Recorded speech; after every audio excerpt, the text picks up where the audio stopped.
घूर्णिबलय अधिक घनीभूत हो लघुचाप परिणत होती। आसंता 24 घंटे बिजुली घड़घड़ी सहित अधिकांश जिले में हालुकारू मध्यम धरणर वर्षा सहित गोटे कि दुईटी स्थान में प्रबल वर्षार संभावना रही।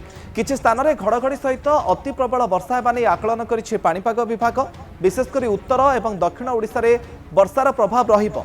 घड़घड़ी सहित वर्षा होगा सतर्क रहिबाकू पाणीपाग विभाग परामर्श देइछि।